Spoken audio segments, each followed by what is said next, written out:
Well, church family, I hope you're doing well today. I wanted to take just a moment and talk to you about this week. It's been a strange week, I think, for all of us. I've been gone this week at the beach and got to spend some time with family and enjoy that. But I know for many of you and across our nation, it's just been an odd week, and we're coming to the end of it.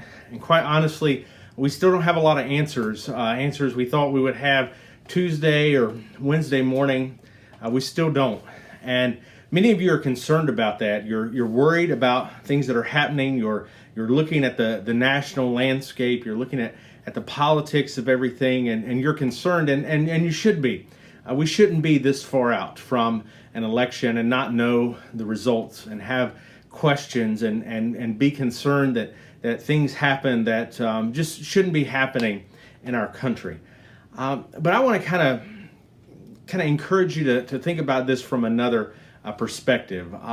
There's some things that we should be doing as believers in the time in which we're living, the time we find ourselves with all of this chaos. And I just wanted to encourage you to do these three things over the next few days and weeks and months, as we no doubt will have a lot of transitions between now and when a new president is inaugurated, whichever candidate it ends up being. There are some things that Christians certainly should be doing. One, we should be praying. We should be praying for our nation.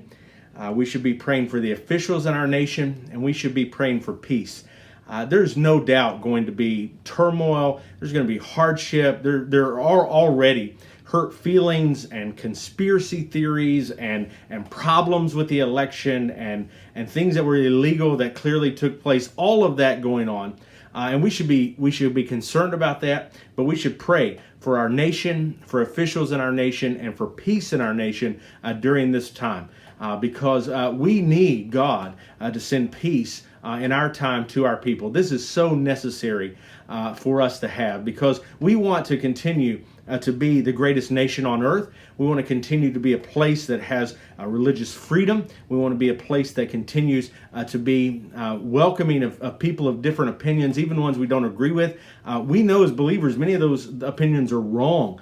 But our founding of our nation was on religious freedom, and that people could have those opinions about God and about government. And we really need God to send peace to our nation, because it is such a stain on our nation and the world if we have turmoil and ruckus and a lack of clarity on this election, where many people believe the president to be illegitimate. We don't want that. And so we should pray as believers that God would be merciful to our nation in that way.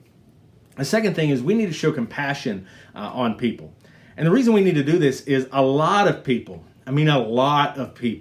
have put their hope in this election on both sides. Republicans, Democrats, independents, people that voted for the president, people that voted for the former vice president, they put all their hope in this election. It's the main thing for them. And now they don't know what to do. They don't know what the answer is. The reality that we know as believers is you cannot put your hope in an election.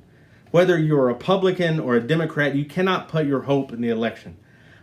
If you do, you're going to be disappointed. And that's what is happening now. People who have put all of their hope in this election are finding out that they're disappointed. They're finding out that their hope was falsely placed. It was placed in the president, or it was placed in the former vice president. It was placed in a governor's race or a senator's race or a house race. And now they don't know what the answer is. And they're living in turmoil because all their hope has been put in the wrong place. We know that our only hope is in Christ. And so we should show compassion as believers in knowing that, guess what? In a couple of years, we're going to do all of this again. We're going to have another election, and the Senate will be up, and the House will be up, and there'll be governor's races that are up for re-election, and yet there'll be no hope in that. And there'll be questions, and there'll be turmoil. And so we as believers should show compassion upon people who have put their hope in the wrong place and point them toward the place their hope should be, which is in Christ. And then the third thing we should do is share the truth. In everything that we do, we should be people of the truth. If we're going to share something on social media, we want to verify it.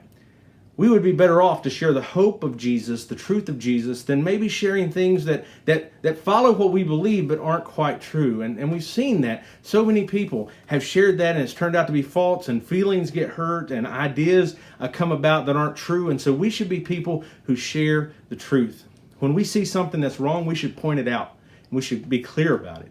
But we want to be people of the truth. And we want to make sure that things that are happening now, current events that are happening now, don't mess with the eternal work that we have to do. And so pray that God would do a mighty work in this, that people would see that our hope is not in elections, it's not in politicians, but our hope is in Christ. That we would show compassion to people that are hurting because they put their hope in the wrong place, and it did not come to pass the way they wanted it to. And then we should also share the truth, that no matter what happens, as I've heard so many people say, and it sounded kind of cheesy at first, but now we really see it ringing true, that no matter what happens in America, Jesus is in control and on his throne.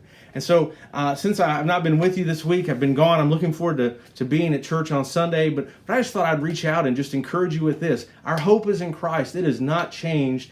Nothing changes regardless of how this election turns out. Christ is in control, and we are people of prayer, people of compassion, and people of the truth.